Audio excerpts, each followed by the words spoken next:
আসসালামু আলাইকুম। আজকে আমি তিলপুলি পিঠা বানাবো। প্রথমে একটি পাতিলে পানি দিয়েছি, পানিতে লবণ দিয়ে দিব। লবণ পানির সাথে মিশিয়ে নিলাম। এখন চালের গুঁড়া দিয়ে দেব।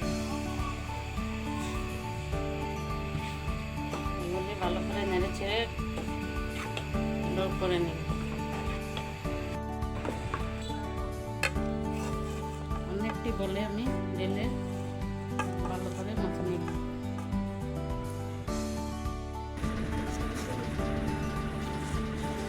ভালো করে মতো নিয়েছি। ডোটা আমার এখন হয়ে গেছে। একটি কাপড় দ্বারা ঢেকে রাখবো। এদিকে আমি তিলের পুরটা করে নিব। প্রথমে গুড় দিয়ে দেবো, খেজুরের গুড়। তিলগুলি দিয়ে দেব।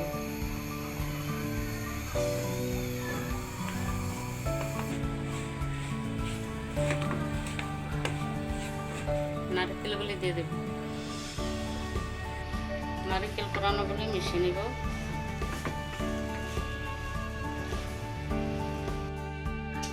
এখন আবারও দুটো মতো নিব ভালো করে।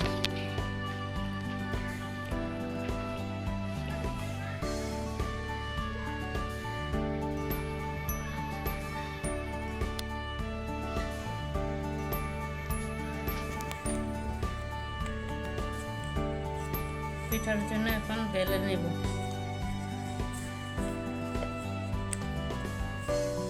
এখন তিলের পুর দিয়ে দেব। এভাবে পুলি পিঠা বাস করে নেব। টিন দ্বারা কেটে নেব।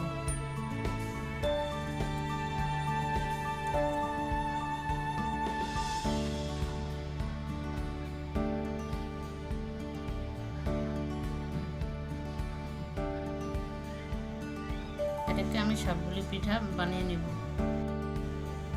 পিঠা বানানো হয়ে গেছে। এখন আমি অর্ধেক পিঠা বাপিয়ে নেব, অর্ধেকটি ভেজে নেব। একটি পাতিলে আমি একটি সাদা কাপড় বিছিয়ে এরপরে এটাকে 4-5টি পিঠে বাপিয়ে নেব।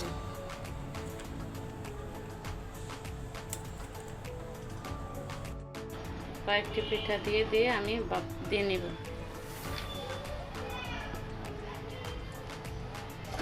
বাপানোটা খুব সুন্দর হয়ে গেছে। এখন আমি উঠিয়ে নেব।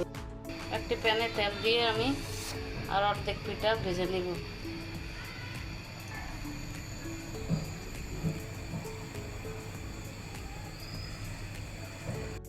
এক পিঠ হয়ে গেছে, উল্টে নেব।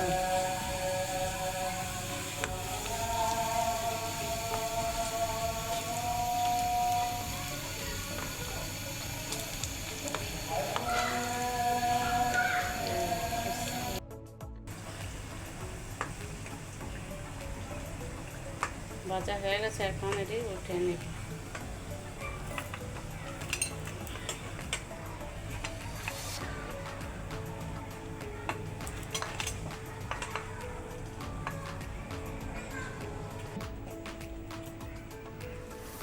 পিঠাগুলি হয়ে গেছে। এটা বাপানো পিঠা, এটা ভাজা পিঠা।